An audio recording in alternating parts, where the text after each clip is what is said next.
방금 들어온 속보 전해드리겠습니다. 쌍방울그룹 대북송금에 공모한 혐의로 기소된 이화영 전 경기도 평화부지사 항소심에서 징역 7년 8개월 선고받았습니다. 1심보다는 형량이 좀 낮아졌네요. 9년 6개월에서 7년 8개월 유죄 인정됐고 징역형 선고받았습니다.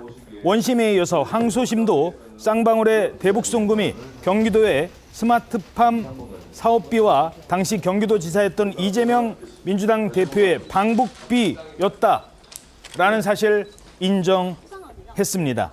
서울고급 형사 1부에서 조금 전에 이화영 전 부지사에게 뇌물, 정치자금법 위반, 외국환 거래법 위반, 징역 7년 8개월 선고했습니다.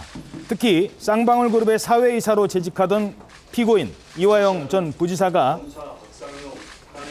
계속해서 법인카드를 제공받고 수행비서의 급여, 차량 등을 제공받았다는 점도 인정을 했습니다. 자, 박성배 변호사님, 지금 막 나온 겁니다만 1심과 크게 다르지 않습니다. 형량은 좀 줄어들었습니다. 어떻게 보십니까? 유무죄 판단이 크게 달라지지 않아 이대로 사실관계는 거의 확정될 가능성이 높아 보입니다. 1심에 이어서 2심도 뇌물 정치자금법 위반, 외국환 거래법 위반에 대해서 유죄를 선고한 것으로 보이는데 특히 외국환 거래법 위반과 관련해서는 스마트팜 사업비, 방북비 사실을 그대로 인정했습니다. 이 판단이 통상 대법원에서 바뀔 가능성은 상당히 낮습니다. 1심과 2심 사실관계에 대해서 치열한 법리 공방이 이어진 끝에 나온 결론이 동일하다면 대법원에서 바뀌는 경우가 흔하지는 않습니다. 특히나 이화영 전 부지사 입장에서는 원심 판단을 다투기 위해서 대법원에 상고는 할 수 있겠습니다만 원심의 사실관계 인정이 틀리다는 판단이 나오지 않는 이상 파기환송될 가능성도 상당히 낮아 보입니다.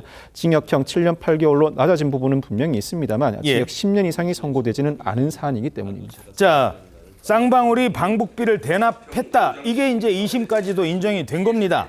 그런데 방북하려 했던 사람은 이화영 전 부지사가 아니잖아요. 이재명 대표지 않습니까? 사실 대북송금 사건과 관련해서 사실상 동일한 사유로 이재명 대표가 지난 6월에 수원지방법원에 불구속 기소되는 상황입니다. 이 사건 재판은 아직까지도 공판 준비 절차에 계류되어 있습니다. 본격적인 공판 기일이 진행되지 않고 있는데 관련된 재판부 특히나 고등법원에서 이와 같은 사실관계가 확정되었다는 부분은 같은 사안이므로 1심 재판부에 상당한 영향을 미칠 수밖에 없습니다. 이재명 대표가 재판을 진행하는 과정에서 이와 반대되는 유력한 증거를 다수 제시하지 않는 이상 전제된 사실로서 고등법원의 판결을 그대로 인용할 가능성이 상당히 높아졌습니다. 이 사건 자체에 관한 한 이재명 대표가 인지하지 못했다는 주장 외에는 사실관계 전반을 다툴 운신의 폭은 상당히 줄어들었다고 평가할 수밖에 없습니다. 예, 알겠습니다.